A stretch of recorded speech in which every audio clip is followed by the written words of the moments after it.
Time travel చేయడం నిజంగా సాధ్యమేనా? ఒకవేళ అది కుదిరితే మన గతాన్ని మార్చగలమా? అసలు టైం ట్రావెల్ చేయడానికి ఎలాంటి టైం మెషిన్ తయారు చేయాలి? ఇలాంటి ప్రశ్నలన్నిటికీ సమాధానం తెలుసుకోవాలనుకుంటే ఈ వీడియో మొత్తం చూడండి. అండ్ అలానే మన ఛానల్ ని ఇంకా సబ్స్క్రైబ్ చేసుకోకపోతే వెంటనే సబ్స్క్రైబ్ చేసుకొని పక్కనే ఉన్న బెల్ నోటిఫికేషన్ ని ఆన్ లో పెట్టుకోండి. మనలో చాలా మంది టైం మెషిన్ లోకి దూకి ఆఫీస్ లో జరుగుతున్న బోరింగ్ మీటింగ్ ని స్కిప్ చేసేయాలని, ఆర్ లాస్ట్ వీక్ మీ లైఫ్ పార్ట్నర్ తో జరిగిన గొడవలో కరెక్ట్ పాయింట్స్ గుర్తు తెచ్చుకొని మీరు ఆర్గ్యుమెంట్ లో సక్సెస్ అవ్వాలని చాలా సార్లు కోరుకొని ఉంటారు కదా. యాక్చువల్లీ టైం ట్రావెల్ అనేది సైన్స్ ఫిక్షన్ సినిమాల్లో మాత్రమే జరిగే వైల్డ్ ఫ్యాంటసీలా అనిపిస్తుంది. కానీ మనం వాస్తవానికి ప్రతిరోజు టైం ట్రావెల్ చేస్తూనే ఉన్నాం. ఆల్బర్ట్ ఐన్స్టీన్ థియరీ ప్రకారం సమయం ఎప్పుడు ఒకే చోట స్థిరంగా ఉండదు, అది కంటిన్యూస్ గా ముందుకు సాగుతూనే ఉంటుంది. అండ్ మనం కూడా దాంతో ముందుకు ప్రయాణిస్తున్నాం. ఇదే థియరీ ఈ విశ్వంలో లెంత్, విడ్త్ అండ్ డెప్త్ తో పాటు టైం అనేది కూడా ఒక డైమెన్షన్ అని చెప్తుంది. జస్ట్ ఒక విమానం ఎక్కితేనో ఆర్ ఏదైనా జెట్ ప్లేన్ ఎక్కి అంతరిక్షంలోకి వెళ్ళడం దాదాపుగా అసాధ్యం. అందుకే ఇప్పటికీ టైం ట్రావెల్ చేసే మిషన్ తయారు చేయడం వీలు పడలేదు.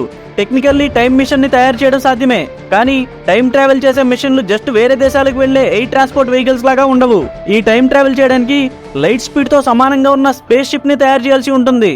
ఐన్స్టైన్ థియరీ ఆఫ్ రిలేటివిటీ ప్రకారం మనం అంతరిక్షంలో ఎంత వేగంగా కదులుతామో సమయంలో అంతే నెమ్మదిగా కదులుతాం. ఫర్ ఎగ్జాంపుల్, మనం ఒక స్పేస్ షిప్ లో లైట్ స్పీడ్ తో దాదాపు 99.9% స్పీడ్ తో 40 కాంతి సంవత్సరాల దూరంలో ఉన్న వేరే భూమి లాంటి నివాస యోగ్యమైన ఎక్సో ప్లానెట్ కు చేరుకున్నాం అనుకుందాం. మనం అక్కడ కొంత టైం స్పెండ్ చేసి భూమికి తిరిగి వస్తే అక్కడ మన కొలీగ్స్ అందరూ దాదాపు చాలా ఏజ్డ్ గా కనిపిస్తారు. ఉదాహరణకి మనం భూమి మీద నుండి మొదలై దాదాపు 2 ఏళ్ల వరకు ఫ్యూచర్ ఆర్ పాస్ట్ లో గడిపాం అనుకుంటే అక్కడ 2 సంవత్సరాల టైం భూమి మీద దాదాపు 80 ఏళ్ల టైం కి సమానం అంట. దీన్నే సైన్స్ టర్మ్స్ లో టైం డైలేషన్ అని అంటారు. ఇప్పుడు మనకు అందుబాటులో ఉన్న టెక్నాలజీ సాయంతో లైట్ స్పీడ్ తో ప్రయాణించడం సాధ్యపడదు, కాబట్టి ఇది ఇప్పట్లో జరిగే అవకాశమే లేదు. కానీ టైం ట్రావెల్ చేయడానికి అవసరమైన వేగం సెకనుకు దాదాపు 299 మిలియన్ మీటర్లు. కానీ కొన్ని సైన్స్ రీసెర్చెస్ ప్రకారం వామ్ హోల్స్ అనేవి ఖచ్చితంగా ఉన్నాయి. ఇవి టెక్నికల్ గా 2 వేర్వేరు ప్రదేశాలని అండ్ వేర్వేరు టైం పాయింట్స్ ని జాయిన్ చేస్తాయి. అంతేకాకుండా ప్యారలల్ యూనివర్స్ అనే కాన్సెప్ట్ కూడా కొన్నిసార్లు నిజమే అని తేలింది. బట్ ఈ వామ్ హోల్స్ తో వచ్చే సమస్య ఏంటంటే అవి చాలా చిన్నవిగా ఉంటాయి. అయితే మనం వామ్ హోల్ ని ఐడెంటిఫై చేయగలిగితే దాన్ని పెద్దదిగా చేయగలం. అండ్ మనం ఈ వామ్ హోల్ లోకి అడుగుపెట్టి వేరే ప్రపంచంలోకి ఆర్ మన గతంలోకి చేరుకోవచ్చు.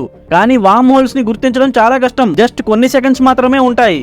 ఒకవేళ గుర్తించి మన గతంలోకి ప్రయాణించడం వల్ల కూడా చాలా సమస్యలు ఎదుర్కోవాల్సి ఉంటుంది. ఫర్ ఎగ్జాంపుల్, మీరే టైం ట్రావెల్ చేసి మీ నాన్నమ్మ పెళ్లి జరిగే టైంకి చేరుకున్నారనుకోండి.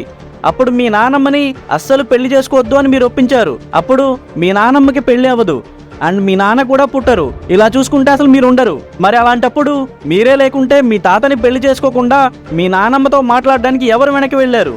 దీన్ని బట్టి మనం అర్థం చేసుకోవాల్సింది ఏంటంటే టైం ఎప్పుడు ముందుకు సాగుతూనే ఉంటుంది. సో ఈ రీజన్ వల్ల మనం గతానికి కాకుండా భవిష్యత్తులోకి మాత్రమే ప్రయాణించగలం. నిజానికి ఇంటర్నేషనల్ స్పేస్ స్టేషన్ లో 1 సంవత్సరం పాటు గడిపిన వ్యోమగాములు ఇప్పుడు మనతో పోలిస్తే భవిష్యత్తులో జీవిస్తున్నారు. కానీ అది జస్ట్ 13 మిల్లీ సెకండ్స్ అయినా టైం ట్రావెల్ కుదురుతుంది అనడానికి అదొక ప్రూఫ్. అండ్ కొన్నిసార్లు ఈ వామ్ హోల్స్ ప్యారలల్ యూనివర్స్ లో కూడా తీసుకెళ్లవచ్చు. ఇక్కడ గతానికి ప్రయాణించడం సాధ్యమవుతుంది.